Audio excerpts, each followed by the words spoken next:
Hello and welcome to this episode of the Red Ensign Culture. I'm here with my friend Desir. Welcome back to the show for part 2 of The Thief and the Cobbler.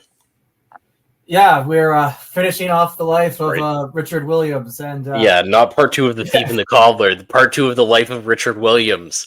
Honestly, though, this film could be its own episode, all of its own, several episodes, all of its own. It is a massive tome of a film. Yeah, I had never heard of this film prior to your recommendation that I go and find something out about Richard Williams. And it's kind of a fascinating story. We'll kind of get into it. Just as a content note, the programming for the Red Ensign is going to continue to be a bit light here over the summer. I did release a piece on the day we're recording this called, what did I end up calling it? Called The Harvest is Past, looking at the change in the conditions for opponents of the regime, both in Canada and throughout the American Empire. I recommend listeners to this program have a look at that. The basic premise, it's a short piece, very straightforward argument. During the period between 2010 and 2022, and very extremely during the period between 2020 and 2022, there are a series of dynamics that systematically undermine the regime that we all live under, the regime that on this program we broadly oppose, and those dynamics kind of reached a fever pitch in 2022. That caused many of us to believe that those dynamics would lead to the collapse of the regime, that we would get regime change. None of that happened. Those dynamics are all fading quite rapidly. As the prophet Jeremiah wrote, the harvest is past, the summer is over, and we're not saved. And so we now all live in this changed environment. Now it's a changed environment with a continued incompetent regime. Some of those dynamics are kind of under the surface. It's hard to say exactly how it will evolve. But it's worth noting that the kind of based draft that was the predicate for strategies that people laid out in the preceding period of dissident online politics have all kind of collapsed. And whatever moment we're in now, it is something quite new and something quite different. And it's time that we acknowledged it as such and kind of moved on. And so that's what that piece is all about. Go and have a look. And I appreciate listener and reader comments as always. But we're here to talk about Richard Williams, a profoundly important figure in Canadian culture, one of those Canadians who has truly accomplished something impressive. And so last week we covered kind of his rise from his life as a young animator all the way to kind of the crowning achievement of his career in the production of Who Framed Roger Rabit. What is, in my mind, one of the greatest achievements in animation in history. Absolutely. So we kind of pick up with Richard Williams at the zenith of his career. And do you want to give us a sense as to what happens next? Yeah. So, we'll just say very quickly. I do not oppose the American regime. I just in case there are any federal officers listening, I completely support the American regime and all of its allies in the Middle East. And speaking of the Middle East, my good friend, let's move to The Thief and the Cobbler. But before we go speaking of the Middle East, speaking of the Middle East, but before we go forward, we gotta go back. So, astute listeners, from last week's episode. Not last week, a few weeks back, but it doesn't matter. Time is a funny concept. So in the previous episode, we talked about how one of the things that we mentioned during Richard's early life was that he was a big fan of the Arabian Nights. That love of the Arabian Nights did not leave Williams. Throughout his life, he was always looking for a way to capitalize on that. And eventually, in the 60s, after he had established his own studio in London, he had the opportunity to finally act on that. So, one of the people working at Williams' studio at the time was brothers. The person Omar Ali Shah was a bookkeeper working at Williams' studio at the time, and his brother Idris was a scholar of Sufism, which I believe is a certain... Yeah, it's a branch of Islam. Branch of Islam. He had published a series of children's book about a fictional character, Nasruddin. I haven't looked into it myself, but from what I've seen, not too dissimilar to what C.S. Lewis had done with, say, Chronicles of Narnia. So Williams saw this as an opportunity to... Williams took the opportunity through his brother to meet with Idris, and they agreed to work on a film adaptation of Nasruddin. Unfortunately, the relationship between Williams and the brothers would sour. There were disagreements over rights to the characters, profits, and eventually, old Richard found out that Omar, the brother working for him, was a bit of a sneaky bastard. Specifically, he was embezzling funds from the studio to his own personal purse. Right. Okay. So we have an interesting situation here. So at this point in Williams' career, does he still have his own studio at this point? At this point, yes, this is in the 1960s. At this point, he has established his own studio.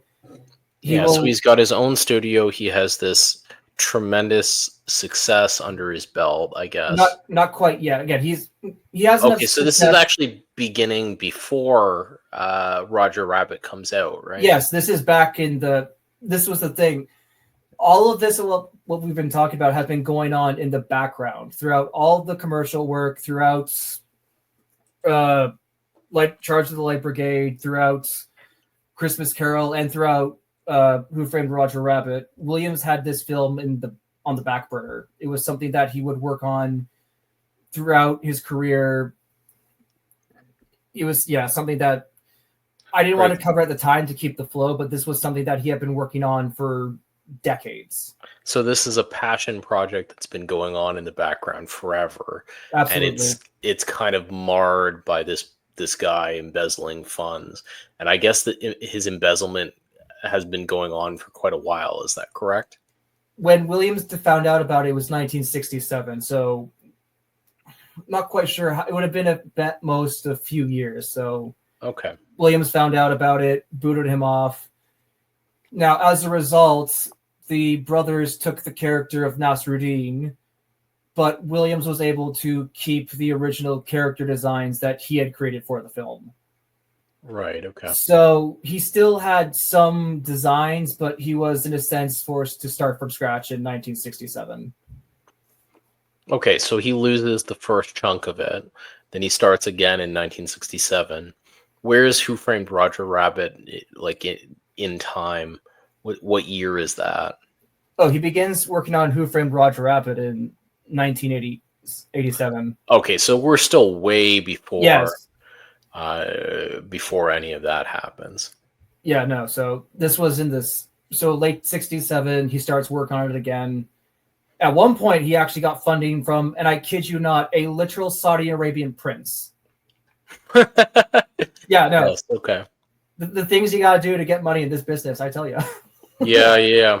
Okay. It's not Harvey Weinstein, but it's pretty damn close. So he's working on this, and it continues. So that it's what 1968 when he finds out this guy's embezzling funds, and he continues to work on it for years afterwards.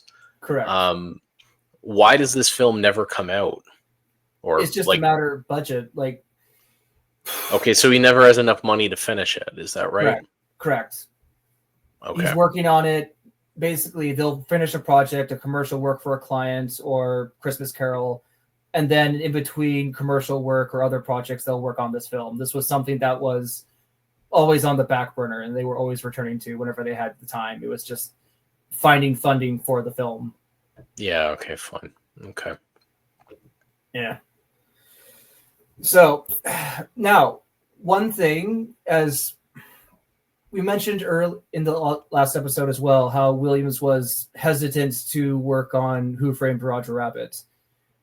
One of the negotiation tactics that Spielberg used to get Williams on side was the promise that he and Disney would finance and distribute Thief and the Cobbler. Right, okay. Yeah. So after 20 years of dreaming to have this film finished, Spielberg and Disney dangled the golden keys in front of Williams's face, and he took the opportunity. Right, okay, fine. So in a very interesting way, with Who Framed Roger Rabbit, despite how incredible that film was, Williams kind of saw it as just a job, in a sense. It was, despite how incredible that film is, for him, it was just a job in the same, like digging a ditch. It wasn't necessarily his passion project. And if you watch Williams' acceptance speech for his Oscar in 1988, he specifically says the best is yet to come. Yeah. So he finishes Who Framed Roger Rabbit. And despite the promises that Spielberg and Disney gave, they pull out of that deal. Yes, okay. Now, this is where things are going to get a bit interesting, because I think as we go on, I think people will understand why Spielberg and Disney pulled out. And there's a very interesting question on geniuses and how they play within the business world, but also the world at large. This is something that Ed Dutton would have a lot to say on, but right. We'll get back to that. So while Spielberg and Disney pull out of the deal, at this time, because Williams has just completed Who Framed Roger Rabbit, he's on top of the world, and doors in Hollywood are opening to him in ways that they simply hadn't before, as you would expect. So eventually, he's able to strike up a deal with Warner Brothers. Warner Bros. Promises him $25 million to complete the film over 3 years. Now, when they signed that deal, Warner Bros. Also signs the deal was a negative pickup deal, and they also signed an agreement with the completion bond company. While Warner Bros. Was eager to work with Williams, but they had heard about Williams's perpetuancy for delays. Right, okay. As mentioned in the last episode, when Williams was working on Who Framed Roger Rabbit, there were a lot of clashes with him and Disney executives to get the film out on time. Yeah. So Williams takes the money. He's got the time necessary to make the film. The stars have aligned. This is his moment. This is the moment that every artist, every filmmaker dreams of getting. This was their chance. And poor old Richard blows it. So, Williams's dedication to artistic mastery ultimately led to the film missing its 3-year deadline. At the end of 3 years, there was 15 minutes of animation that still needed to be completed, and with Williams's record, it could have taken anywhere from 6 months to even a year to finish. Now, this was also a problem because around this time in the 90s, again, for those who remember, Disney is on a renaissance era. They are just, they are hitting their stride. They are having knock out of the park, hit after hit after hit. And one of those hits that will be coming out very soon is Aladdin, a film which was also Arabian Nights inspired. But unlike Williams's film, which had two silent protagonists and was very... It had dialogue, but the dialogue wasn't the main selling point. The selling point was the animation. Contrast that with Disney, which Aladdin was going to have snappy dialogue, a setting that most people at least were somewhat familiar with, and Robin Williams at the height of his career. Yeah, I know, I mean, it's a classic Disney musical feature with a huge star in the children's entertainment world in Robin Williams. Yeah, almost a sure thing. So this was did not bode well for The Thief and the Cobbler. So on May 13th, 1992, Warner Bros. Demanded to see what the film had at that point. Williams gathered all of the animation that he had, in addition to scenes that were yet to be completed. And there was a screening held May 13th. And it did not go over well. The biggest problem was, while the animation was beautiful, the story was just not finished. This is something I really have to kind of stress. The film hadn't even finished the storyboard process.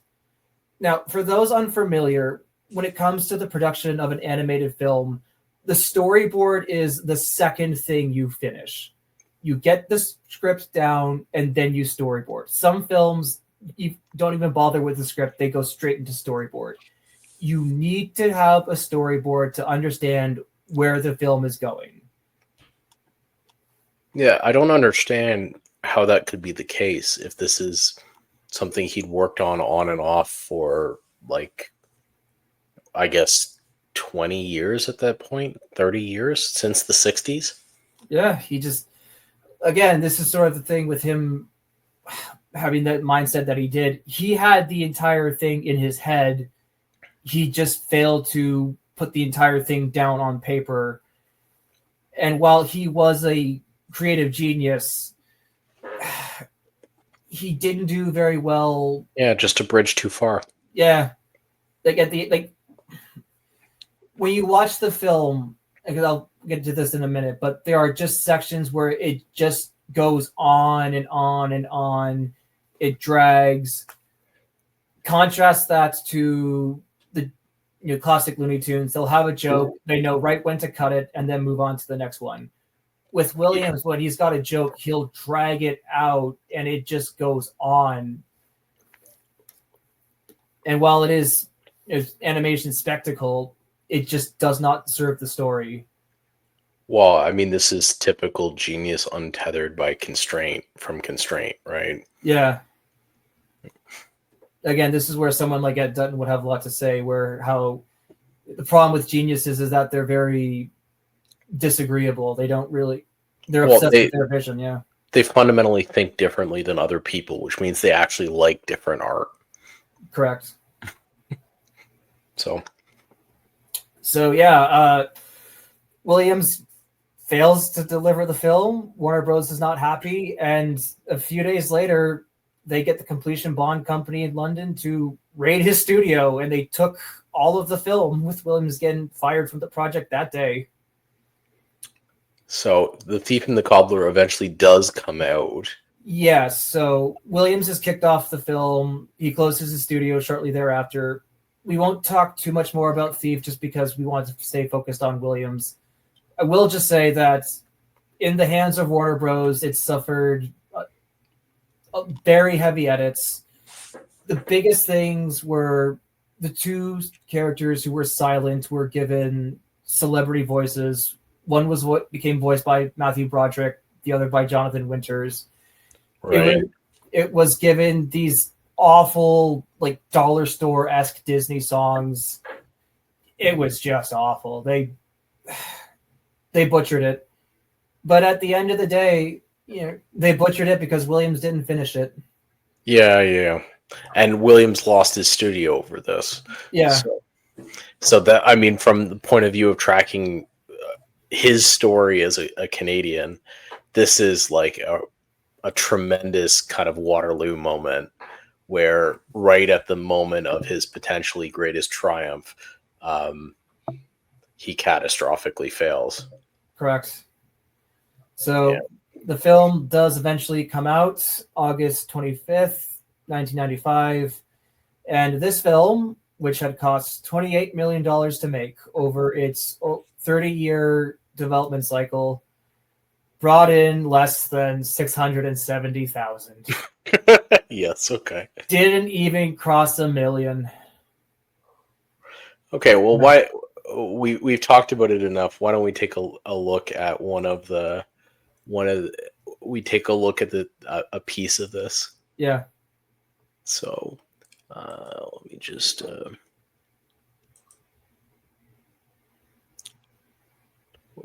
Thief and the Cobbler. All right. So let's have a look at this. So this is the chase scene. What do you want to tell us about this? So these are the two main characters. And yeah, just watch. It's just beautiful. The animation is fantastic.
Aha! You've finished Yum Yum Shoe. You've done it very well.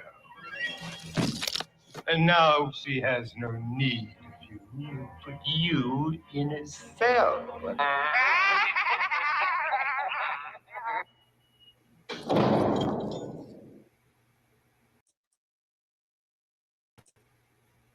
So yeah, it's just as you can see, the animation is absolutely spectacular. So one thing I will just say before we move on to something else, for those who are interested in the film, there is a very ambitious recut of the film that seeks to restore Williams's original vision for the film.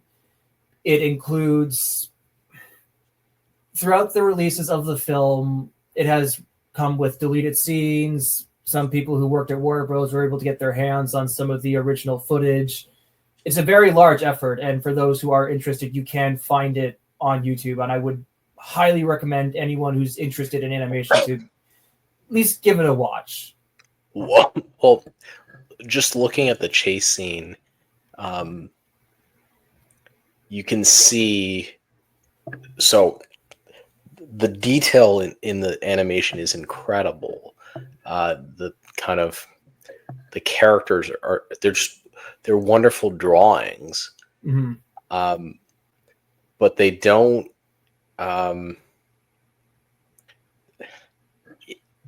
It's a 2-minute chase scene, and it's not like, if you compare that to, for example, the chase sequence near the beginning of Aladdin that kind of opens that story.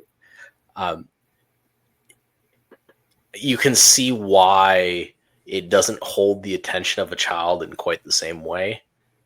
Yeah, absolutely. There's no no singing. Yeah, I mean, in the advertising industry, they'd call them jolts, right? Yeah. There's very few moments where it makes you sit up out of your seat and kind of pay attention.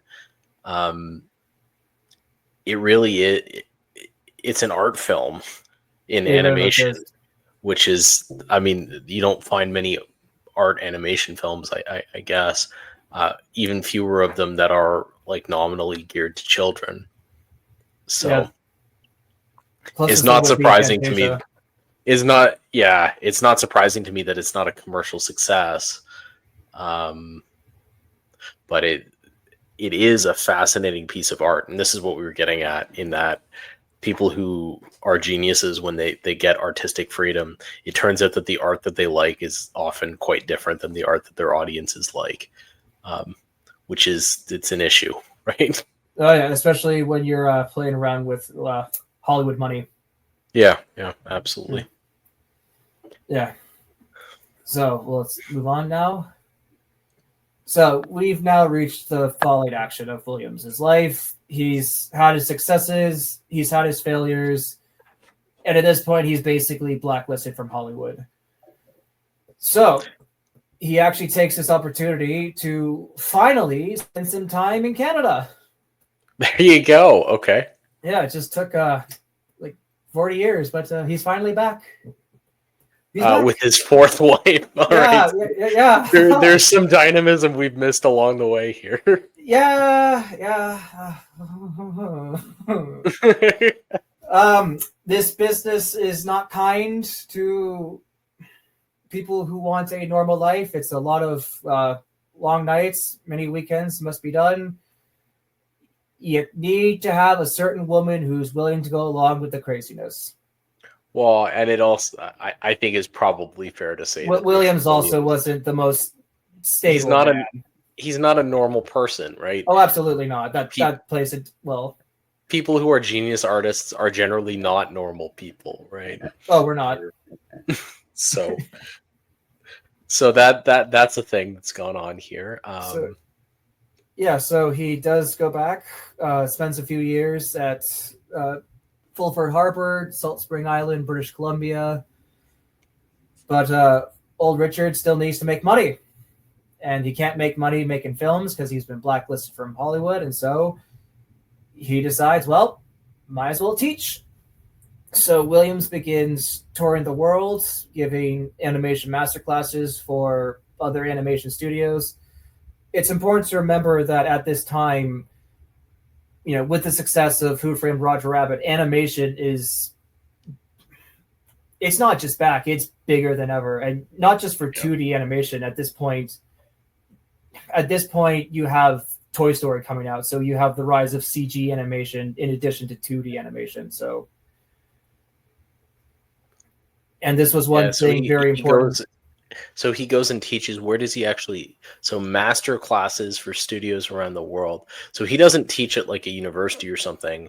He gets himself hired to go teach animators working for like Disney and different places like that. Yeah, it's around the world. For that one picture we have there at the bottom, that I believe that's for Blue Sky Studio, the studio that would make the Ice Age films. So again, CG animation is becoming a thing, and the CG animators learned that while CG animation is different than 2D animation, you're not, you have that third dimension to play with. The principles for good animation still apply, and so he's teaching he's got a tremendous amount to offer. Oh, absolutely. Yeah, and having run a studio is like another dimension to what he can teach these people as well. So he does that for 5 years, and then he returns to the UK. What's the logic there? Do you know? The biggest thing for him was he was actually offered a position to work at Artemin Animation, which is a stop motion animation studio in Bristol, UK. Artemin is the same studio that would create Chicken Run. Most famous is Wallace and Gromit, the Beloved Shorts. Right. He's brought on as kind of like a consultant, but also just They want him in house. They have the Yeah, he just works there. basically he offers some character designs. He offers advice. Basically, a consultant, and it's a place for him to do his work. Yeah. Okay. So at the same time, though, he takes. But he's got to be an older guy by this point, right? Oh yeah, no. At this point, he's in his 60s. Yeah.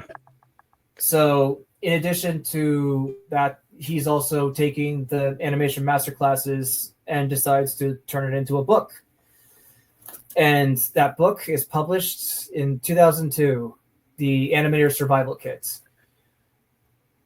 It was re-released in 2009 along with a DVD box set of Williams giving more masterclass lectures.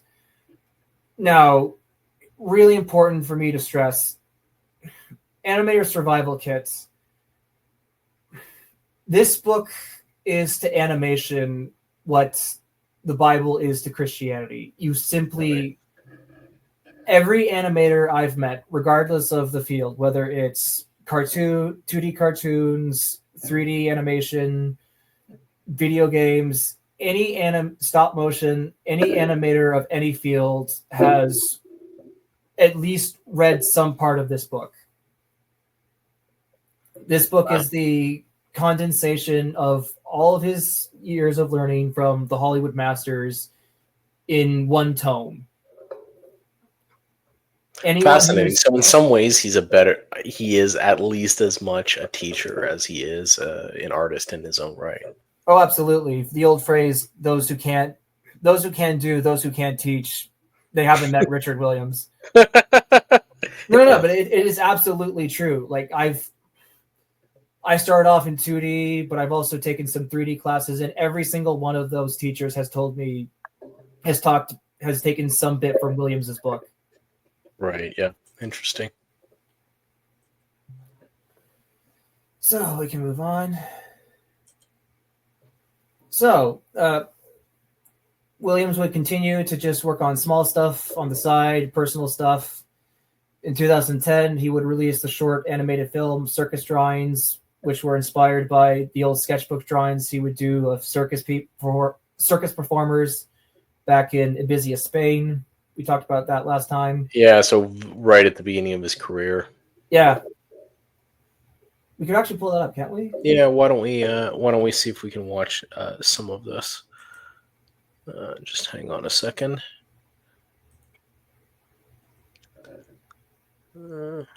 Circus Drawings. Here we go.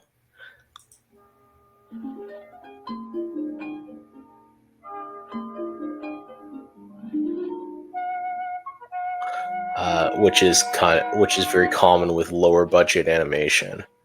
Mm-hmm.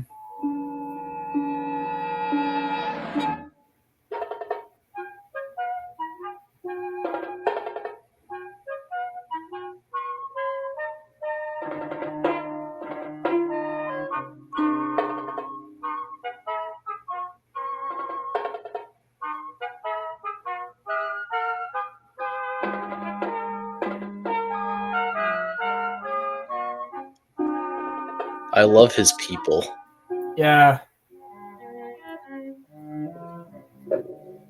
Yeah, they're absolutely wonderful. He always stressed the importance of life drawing. And you can see it here.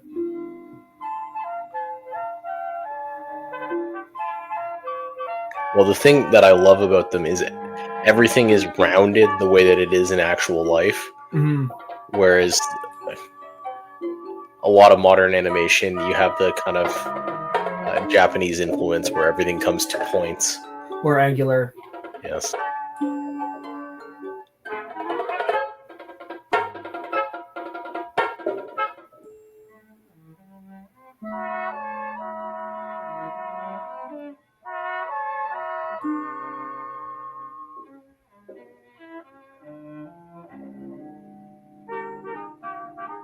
It really does remind me of older Disney as well. Yeah.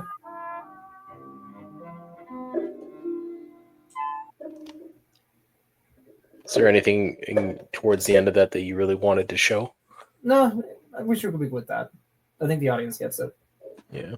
Again, just short, but still undeniably great. Yeah, no, a wonderful piece of work. And again, he seems to really have a talent for this kind of minimalist style which lends itself to working on a budget. I thought this about his early ads, how wonderful they were, even with definitely minimum budget applied. And in some ways, coming back to that style really seems to suit him. Yeah.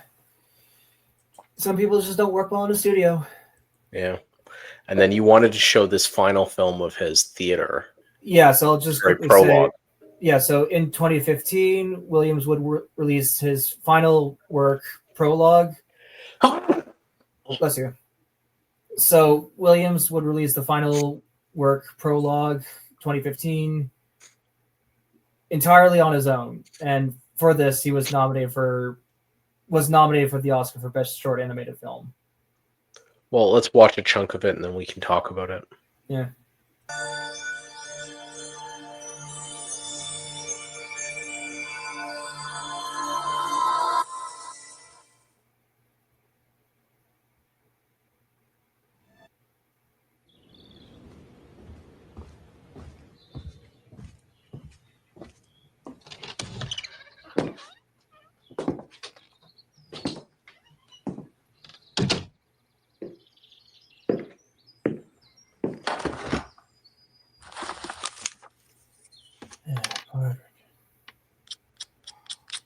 That eye is incredible.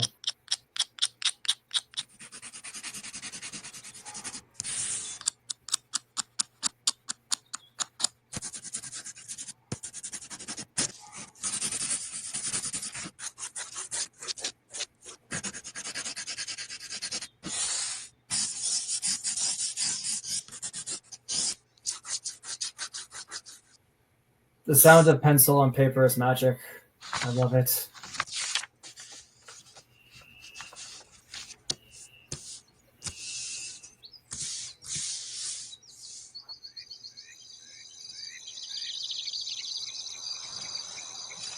This is actually some of the same techniques from Who Framed Roger Rabbit, where you have this kind of blend of animated and real footage. Not so much. Well, but that intro, I mean. Yeah. Again, you see this kind of minimalist style. Mm-hmm. Really is lovely. Oh, it's beautiful. It's about to get hardcore.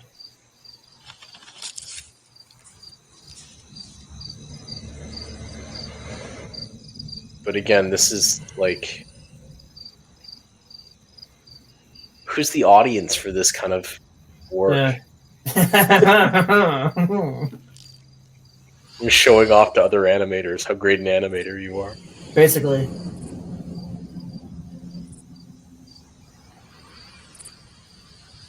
I guess by this point he was like 70, so what 80. else do you do with your time? Yeah. Just show off. And do the stuff that you like instead of... Yeah. It's interesting that he comes right back to the style we saw him begin with. Yeah.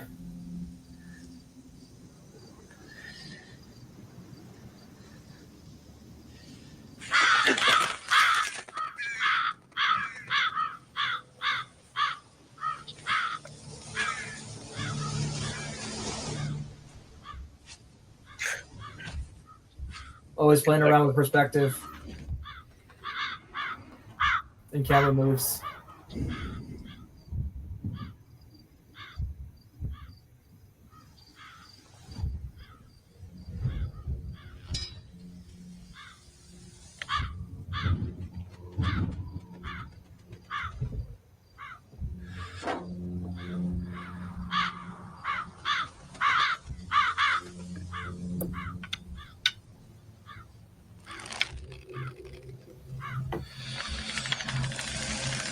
It's interesting that even his Greek warriors are like regular people. They're not done as Greek statues. Yeah, they're not hyper muscularized. Yeah.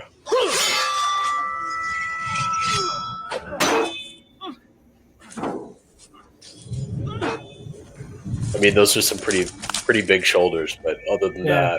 that,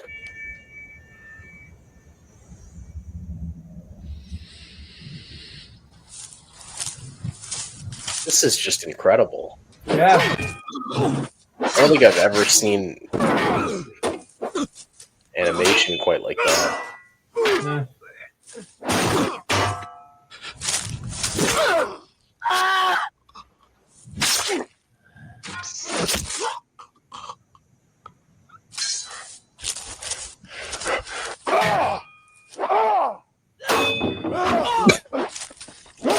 Oh.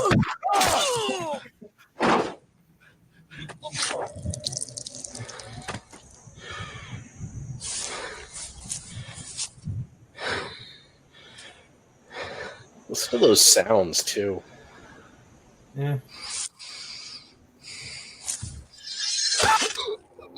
Oh. Oh, Disrespect. No honor. never teabag, never Yeah, no. teabag. I could probably stop here. We don't need to watch the little girl running away. Yeah, no. But yeah, this was his final release project. So it was called Prologue for a reason. It was actually supposed to be a part of a larger film he was working on. And yeah, the film was Lycestria. It was based off of the Greek comedy. So unfortunately, though, he would never finish it. Though I will say, for Prologue specifically, Williams would say that it was at age 80, after Who Framed Roger Rabbit, Thief and the Cobbler, and all the incredible things we've seen up to now, it wasn't until 2015 that Williams would say he was finally satisfied with a piece of work in Prologue. Very interesting. Very interesting. So maybe it's just a change in the man more than a change in the work. But I mean, it does seem that towards the end of his career, he seems much more self-satisfied in the style, right? If you remember his early work all the way through Who Framed Roger Rabbit, everything's changing all the time. Whereas in his last couple of films, he's much more comfortable with white space. He's kind of come back to something he's done before. he settled into his style. Yeah. It just took him 80 years. Yeah, just like, yeah, he just had to be 80 years old to settle down to it. Interesting. Yeah. And so we'll just move on to the last little bit. So in 2018, Williams was invited as the guest of honor to the French Animation Festival at Annecy. It's a pretty big festival. They have it every year. And in 2018, he was the guest of honor. I bring this up because he would give what would become, in hindsight, his final interview. And we have a little screenshot there of Williams in 2018. And then August 16th, 2019, Williams died after a swift private battle with cancer. To quote one of his daughters, he was animating and writing until 6 p.m. on the day he died. Yeah. Memento mori. Like all men of that stripe, his work. He began his work when he was like 5 or 6 when he started giving those magic shows to the neighborhood. Yep. And within the day of his death, he was continuing to pursue the thing that he loved. Yep. Right to the end. Fascinating, man. So, I mean, reflecting on We'll actually move over a little bit. We'll just go over some quick highlight and just some of his career by the numbers. So, yeah, over the course of his career, Williams claimed to have, in the 1980s, produced over 2,000 commercials, either print or animated for TV. I wasn't able to find an official source of that out besides for Williams himself. So bit skeptical of that, but it was clearly a lot. We'll give him the benefit of the doubt. Lots Yeah. of them. Okay. You get this one, Williams. So over 2,000 commercials, worked on 31 films, with the final 30-second film being incomplete. He would win over 100 awards for his work, including 3 Oscars, 2 BAFTAs, and an Emmy. And in terms of personal life, he would go through 3 failed marriages, with the 4th one lasting from 1984 to his death. And he would sire 6 children. That's all, folks. So what do we think of this? Like, what are some of the lessons we can draw from the life and times of Richard Williams? I mean, clearly the man was an artistic genius. Clearly he inhabited this world which we kind of see coming apart around us, of the old Anglosphere, where he was just as comfortable in London as he was in his family home in Canada. I mean, he avoided working in Hollywood for a variety of reasons, but he did it many times in his life.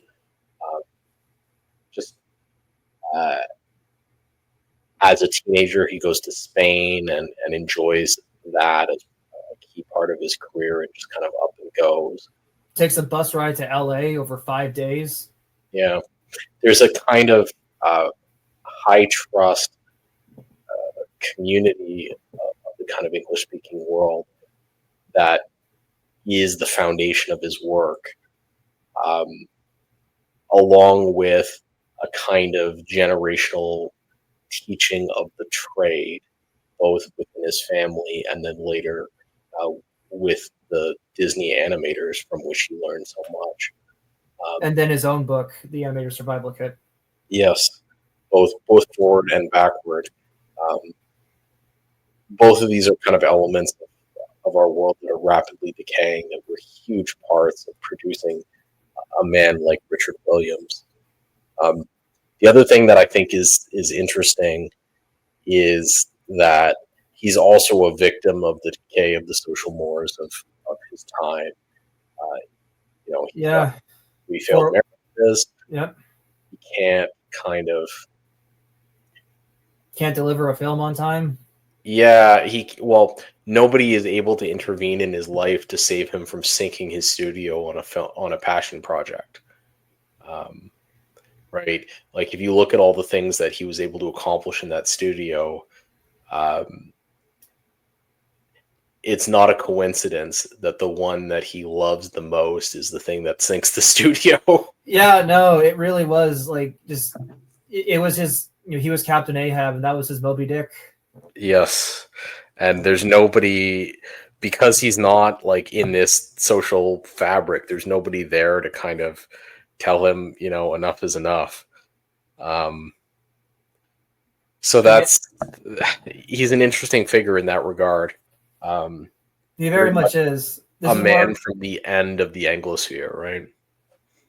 Not just a man of the Anglosphere, but also in a sense, just kind of like the last breed of a genuine sense of artist. Yeah, interesting. Well, I don't know, just kind of, there was talk in the sphere a while back about how jazz and rap were astroturfed.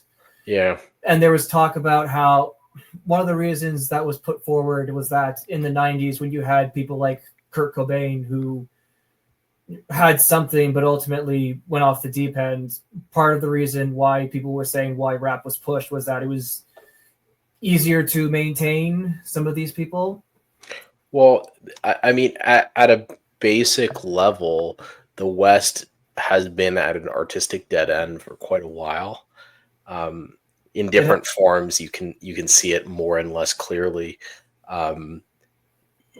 It's now very obvious across almost all mediums, right?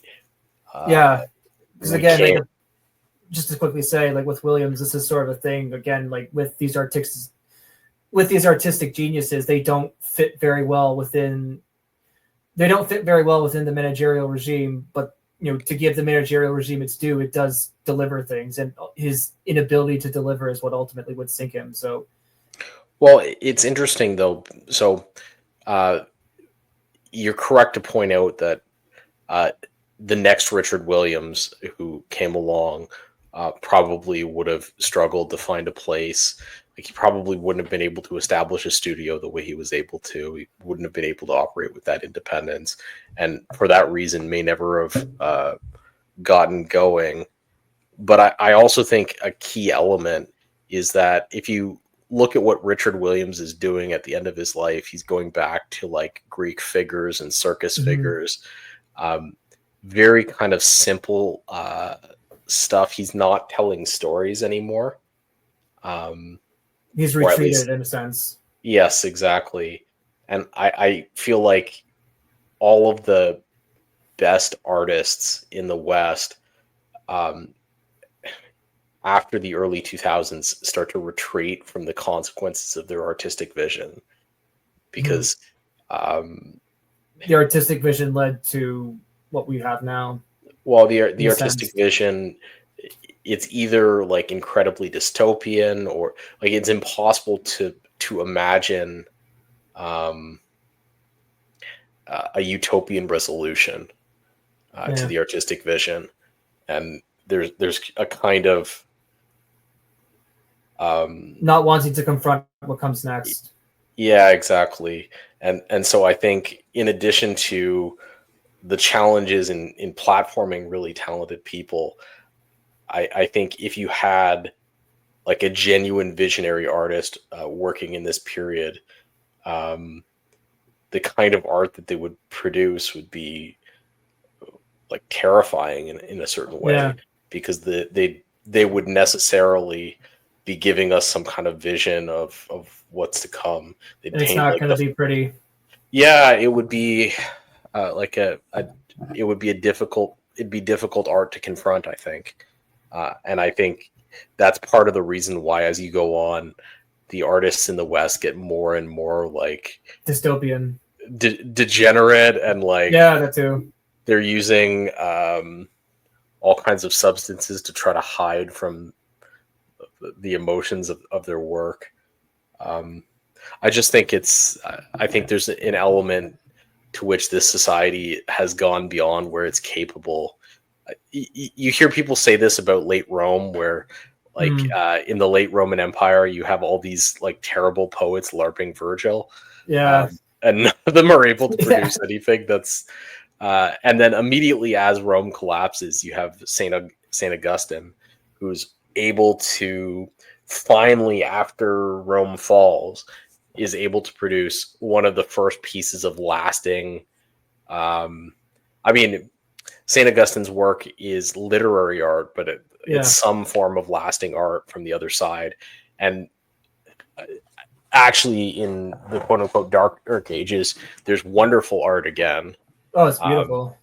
Of various kinds, because they're just through that. They're through that kind of keyhole, and I wonder if there's a bit of that in the period that we're living through. Part of it's also simply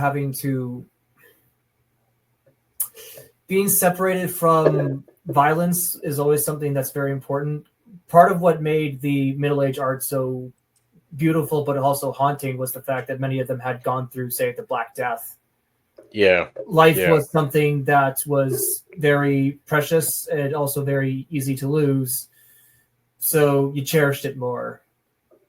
And that's something that people today, even as bad as things are now, like, unless you live in a certain neighborhood, no one expects to just die tomorrow. Well, I mean, I thought about this when I was watching his circus characters. There's a kind of rootedness and connectedness to the kind of physical reality of life that is, I wouldn't call it rare in our society, but it's a little bit. Most people who kind of work in the arts right now are a little bit abstracted away from that at the moment. The big thing was and this is something that he talks about in his book, he always stressed the importance of life drawing, and this is something that was drilled into me when I was studying. You need to understand the human body so that you can lampoon it. Yeah. The best cartoons come from people who genuinely understand the human body, because once you understand the human body, once you understand how it connects, how it functions, then you're able to push it further in ways that make sense. Yeah, no, I mean, his people are wonderful. And Mm-hmm. I think it's ironic that he's most famous for Who Framed Roger Rabbit, in which he animated, As a job. yeah, and not and not people. He animated cartoon characters Yeah. of all kinds of weird descriptions. Whereas I just think his people are second to none. Yeah. So, anyways, wonderful man, wonderful Canadian. I'd like to do this for the Red Ensign on more figures. So if you've got figures that you think deserve this kind of treatment as a celebration of the culture of Canada and as a reminder of the people that we have been and could be again, drop them in the comments below, and we'll see what we can do. But I'd like to put together a bit of a collection celebrating the achievements of Canada and Canadians in a moment where things are getting kind of dark around us. So, fair enough. Yeah. Thank you. I mean, just to be fair, we aren't the government that just covered up a bunch of pedophiles. That's fair enough. That's fair enough. You know what? We're not that bad. Yeah, I mean, it could always be worse. We could be Yeah. those guys. Yeah. Oh man, I'd have hated to vote for that guy. Oh jeez. Anyways, if people are interested in your work, what can they do to go and follow what you do? Oh, just look me up on Twitter. Desir. Don't post as much on there, but we'll just say, as mentioned before, I have taken this stuff before. I've done some art stuff for you and some other friends. If anyone out there would like some nice visuals, hit me up. Just because AI exists, you don't have to take it. You don't actually have to use it for everything. Yeah, no, it's there, but you don't have to use it. All right. Thank you very much. And thank you very much to the audience. Enjoy your night, and we'll be back with a regular episode of the Red Ensign here soon. Thank you very much.